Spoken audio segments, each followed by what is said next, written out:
নমস্কার, আজকে আমি বানাবো তালের বড়া। প্রথমে যে তালটাকে ছাড়িয়ে পরিষ্কার করে নিয়েছি, ওর মধ্যে একটু আঁশ থাকবে না। এবার আমি ওতে দিয়ে দেবো ময়দা,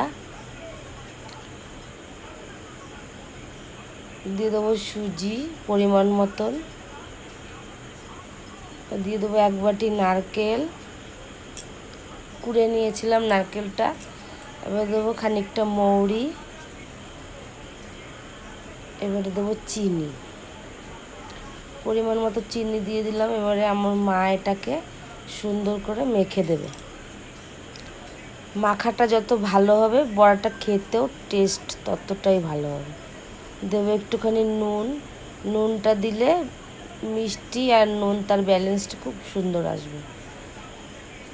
একটা কড়াই বসিয়ে দিলাম আমি গ্যাসে, দিয়ে আমি দিয়ে দিলাম সাদা তেল। তেলটা গরম হওয়ার অপেক্ষা। এবার আমি বড়াগুলোকে দিয়ে দেবো, হাতের মধ্যে নিয়ে অল্প অল্প করে কেটে কেটে কেটে কেটে দিয়ে দেবো। এই সময় আমি আঁচটাকে অল্প করে নিয়েছি, ধিমি আঁচে দিয়েছি। যেই বড়াগুলো সব দেওয়া হয়ে যাবে তেলের মধ্যে, তখন আমি আঁচটাকে বাড়িয়ে দেবো।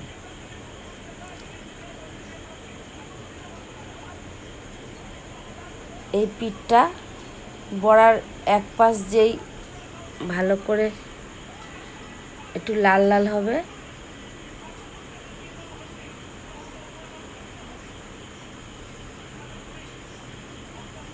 তখন আমি খুন্তির সাহায্যে এটাকে উল্টে দেবো। বড়ার পুরো সব পাশ সুন্দর করে লাল লাল করে ভাজা হবে, এর জন্য উল্টে পাল্টে বারবার দিতে হবে। এইভাবে ঘরোয়া উপকরণ দিয়ে তালের বড়া বানালে খেতে খুবই টেস্ট হয়। বন্ধুরা, আপনারা বানিয়ে খেয়ে দেখবেন। একদম সহজ পদ্ধতিতে আমি বানিয়েছি। এভাবে সুন্দরভাবে উল্টে পাল্টে ভেজে এরকম লাল লাল করে নেব। যে বড়াটা একটু সাদা রয়েছে, যে উল্টে তেলের দিকে দিয়ে দেবো, পুরো সম্পূর্ণভাবে লাল লাল করে ভেজে নেব।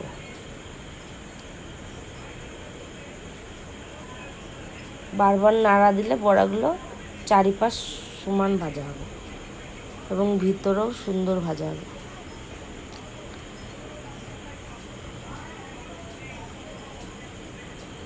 এই সময় আমি আঁচটাকে একটু অল্প করে নিয়েছি।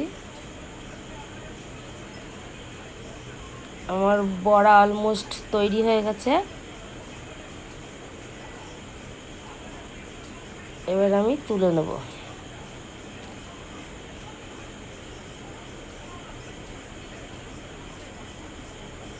এইভাবে সব কটা বড়া ভেজে নিতে হবে। আমার তালের বড়া রেডি।